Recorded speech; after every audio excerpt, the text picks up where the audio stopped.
So, good morning everyone. My name is Angel Dayan R. Tapil. So, my topic is all about the Cavite Mutiny of 1872, which the causes and consequences, subtitle Exploring Accounts in Perspective. So, my topic is a continuation of the reporter's earlier, which is Baisel Mengoho. So, she talks about the Spanish view, but my part is I will also talk about the Filipino view of the Cavite Mutiny of 1872.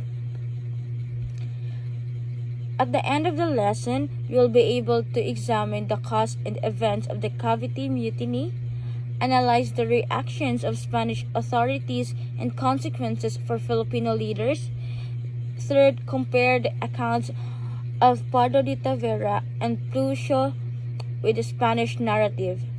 Discuss the proposed reforms and their suppressions by Izquierdo. And fifth and last, assess the mutiny's impact on Filipino nationalism and the Philippine Revolution. First is political and social environment. So, this time, Spanish colonial rule in the influence of Spanish friars.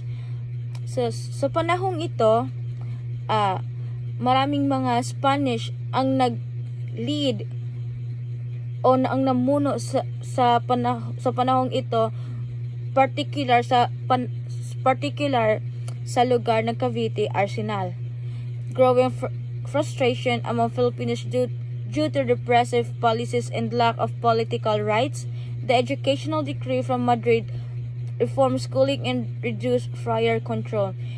Habang sila ay namumuno sa panahong ito at sa lugar dito, ay they restrict some policy sa mga Pilipino at kinokontrol nila ang mga Pilipino dito na gumawa ng mga bagay o forced labor o ang pagtatrabaho ng hindi sang-ayon sa mga Pilipino, or they control Filipinos to make a living na may kaakibat na hindi galing sa puso ng Pinoy. In this case, maraming mga pulisiya ang hindi nagustuhan sa mga Pilipino at dito sila nagrebel sa mga Spanish o ang mga namumuno dito. Key incident or the mutiny. So sa pangyayaring ito, dahil maraming mga Pilipino ang hindi nagustuhan ang mga pulisiya na ibinigay ng mga Hapon sa panahong ito, on January 20, 1872, when the fireworks started, they officially attacked, since fireworks was taken as a signal to attack. So sa pamumuno ni Madrid ay meron silang 200 na katao na aatakihin ang mga Spanish colonial or mga officer or mga tao na namumuno sa lugar ng Cavite. Pero they mistaken that when the fireworks start, it will be the signal to attack the Spanish, but they failed too. When Sergeant Lamadrid leads a 200-man contingent, they thought that the fireworks was a signal to attack them, but they failed. So that time, the only 200 men who attacked the Spanish colonial, but they failed because it was mistaken that a firework was a signal to attack. So it revealed that it was quickly reinforced that they failed to arrive. Immediate reactions and consequences. So as a perspective of a Spanish, sa mga nangyari na pagka-rebel ng mga tao, repression, Spanish military response. So ang mga response ng mga Spanish sa pag-aalsa nila ay repression of the mutiny by Spanish forces. Repression is ang pagkontrol, mas kinokontrol na nila ang mga Pilipino o ang mga taong nagrebel sa kanila. Failure of Manileños to join the revolt. So meron din silang kasama ng mga Manileños na mag-aalsa din sa mga Spanish, pero they failed because hindi dumating ang mga taga Manileños. Third is executions of Gomburza, or which we called the Gomez Burgos and Zamora and other key figures, because Spanish thought that Gomburza is also the one who lead the people of the 200 men to attack them. But it was mistakenly wrong, because Gomburza didn't do anything of pag-aalsa. Political and legal repercussions. Joaquin Pardo de Tavera, Antonio Maria Regidor, Jose Pio Basa, and other Filipino lawyers were suspended from the practice of law. They were arrested and sentenced to life imprisonment in Marianas Islands. So mga nabanggit ko was also arrested because they are also one of the 200 men people to attack the Spanish colonial. So after the pag-aalsa, they were arrested and sentenced to life imprisonment to Marianas Islands because they failed to pag-aalsa the Spanish colonial. So they were arrested. Dr. Trinidad Pardo de Tavera's account, who is the sibling of Joaquin Pardo de Tavera, is the Filipino scholar and researcher who wrote a Filipino version of the bloody incident in Cavite. So, according to his account, which is the Filipino view, mutiny is a rebellion, a revolt, or uprising of a people to Spanish. Mutiny seen as a protest against repressive policies, not a desire for independence. So mutiny is hindi lang sa paghingi ng kalayan. Ang mutiny is ang mga reaksyon ng mga tao sa mga nagawang pulisiya na hindi nagustuhan ng mga Pilipino, na ginawa ng pulisiya ng mga Espanyol. Hopes for educational and social reforms were dashed by Izquierdo's policies. So, ang namumuno sa lugar ng Cavite ay si Izquierdo. Friars used the mutiny to maintain their power in the colony. Dahil sa mutiny or ang pag-aalsa ng mga tao sa Spanish, they use it to maintain their power sa kolonya. Role of Spanish friars and the government. Nang dahil doon, mayroon ng mas tinatag na policy ang Spanish sa after ng mutiny. This one is fear or reforms. The central government in Madrid planned to limit friar influence. The mutiny exaggerated as a justification for friars' continued dominance.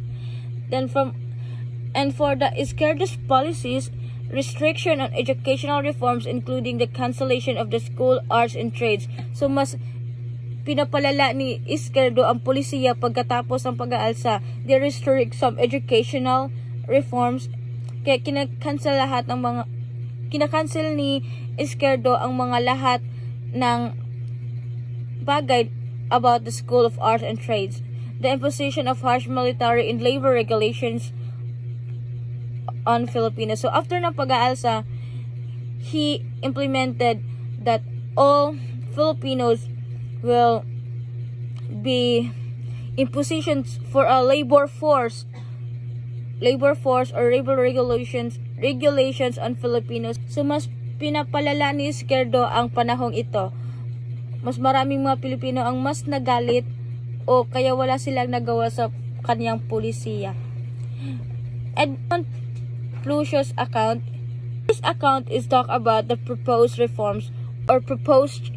When we say reforms, it is all about changes. So proposed reforms, suggestions of changes. So he talks about recommendations of tariff changes, better taxation systems, and foreign investment in the Philippines. So since pagkatapos ng pag-aalsa is dahil nagalit ang mga Pilipino dahil pinabayad sila ng buwis or binabawasan ang kanilang sweldo ng panahong ito, Edmond Plusio's account recommend that it will be a better taxation systems in foreign investment in the Philippines. Izquierdo's repression or Izquierdo's controlling halted potential reforms focusing instead on maintaining Spanish control. So hindi lang si Izquierdo ang dapat mag-control, pwede din tayong i-focus din ni Izquierdo na maging pantay lang. Reforms considered necessary. So these are the summary of reforms. Tariff changes, modifications in customs, duties, and methods of collection. Surcharge removal eliminates surcharges on foreign imports. Reduction of export fees. Para hindi mas malaki ang buwis ang kanilang binabayaran. Fourth, foreign investment. Allow foreigners to live, buy property, worship freely, and operate business. So, it will be a happier life when foreign we used to live in our country with who can buy our country property, or they can worship without any controlling. So advisory council establish an advisory body to inform the Minister of Overseas Affairs in matter about necessary reforms. Education reform or changes in primary and secondary education. So, education reforms dito na magsisimula ang mga pagbabago ng primary and secondary changes. Institute of Civil Administration. Create an administrative body to reduce the meat of short-term civil official. Direct tax system. Study and overhaul of the direct tax system. And lastly, abolition of the tobacco monopoly. So, this was the reforms of Edmund Pocia's account. Grievances leading to the mutiny. Economic and social discontent. Withdrawal of retirement privileges for Cavite workers. So, pagkatapos ng mga accounts na nagawa, is maraming mga tao din ang nag-retire sa mga pribilehiyo ng mga Caviting workers. Loss of long-held benefits for workers in the Cavite Arsenal and Military. Maraming mga benefits ang nawala sa mga tao dahil sa lugar dito. Political frustration, repression under Izquierdo's limitations on educational and civil reforms. Gomborza, martyrs for Filipino reform. So, who were the Gomborza? So, Gomborza is the 3 priests who were executed because they are particularly the martyr or they are the martyr priests.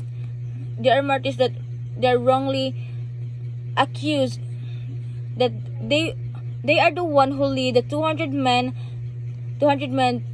to pag-aalsa them. So, who were the Gomborza? They are Father Gomez, Burgos, and Zamora. Advocates Filipino rights, particularly in clergy. Executed to serve as a warning against any attempt to challenge Spanish authority. So, in February 20, 1872, they were executed after the pag-aalsa. Their martyrdom became a symbol for the broader Filipino independence movement. Conclusion: the mutiny represented a reaction to repression, not an outright rebellion. Hindi lang dahil nag-rebel sila sa mga Espanyol, nagalit lang sila dahil sa mga nagawang pulisiya ng mga Espanyol na hindi nagustuhan ng mga Pilipino. It's not about the rebellion, but the reaction about the pag-control ng mga Espanyol ng mga Pilipino. Second, execution of Gomborza intensified Filipino desire for reform. So, pagkamatay ng tatlong pari, they hope that changes will come. Long-term impact serve as a precursor to future uprisings, including the Philippine Revolution of 1896. So, these were the documentation of 3 priests who were executed. That was my report, and I thank you.